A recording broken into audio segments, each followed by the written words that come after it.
তো ৰাইজ আপোনালোকৰ উৰুকা কেনে গ'ল মই তাকে বোলো দেখো আৰু আমাৰতো মজা গৈছে সেইফালে গাঁৱলৈ ওলাই আহিলোঁ ইহঁতক বোলে পনিকেইটা কৈছে ব্লগ এটা বনোৱা বোলে তাৰপৰা খাবলৈ দিলে খাই কৰি আজৰি এই আদিছেনে মই মানে গোটেই গাঁওখন ঘূৰো ৰাইজ গম পাইনে ভোগালী বিহু বুলি ক'লে মানে ঘৰত বৰ কমেই থকা হয় আৰু এইফালে মামাহঁতৰ ঘৰ পালোঁগৈ তাতে চুঙা চাউল মাংস বনি আছে এইফালে এজন মামা আৰু এইজন খুব জমনি কৰি আছে বাকী ইহঁতি ৰাইজ চোৰৰ ধান্দা কৰি আছে মানে অকণ নিয়া ধেমালি মাঘবিধ গম পায় গোটেইখিনি একদম সৰু সৰু ল'ৰা ছোৱালীখিনি ওলাই গোটেই গাঁৱত জেং কৰি আছে তাৰপৰা প্ৰণৱ আহিলে প্ৰণৱ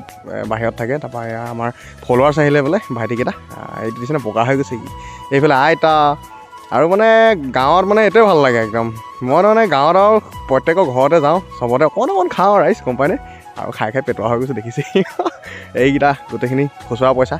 আৰু এইজনী এজনী আইতা আৰু গোটেই এইফালে মামা মানে সকলো ঘৰতে চবৰ ঘৰতে মানে ডাঙৰ ডাঙৰ মেজি পাতিছে আৰু বিৰাট ধুনীয়া আমাৰ গাঁওখন বিৰাট মানে কি ক'ম ফলঙনি গাঁৱলৈ আহিলে গম পাবই আপোনালোকে আমাৰ ঘৰত 3 নম্বৰ ফলঙনি তাৰপিছত আমাৰ একদম চবতকৈ মৰমৰ ককাইদেউ নিবিড় গৌতম দাদাৰ ঘৰলৈ গ'লোঁ অকণমান কেৰম খেলিলোঁ তাত মানে প্ৰত্যেক বছৰ থাকোঁৱেই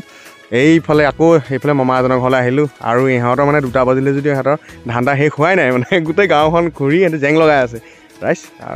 এইফালে আঁতৰতো কেইটামান আছে দেখিছেনে তো ৰাইজ এতিয়া ৰাতিপুৱা হ'ল সেইফালে মেজি জ্বলালোঁ সকলোকে নতুন বছৰ শুভেচ্ছা থাকিল আৰু দিনবোৰ যেন ভালকৈ পাৰ হয় আৰু এয়াই তো ৰাইজ আজিলে বাই বাই সেয়াই আৰু জোখ হৈ আছোঁ এতিয়া দুইটাই দাদাই মই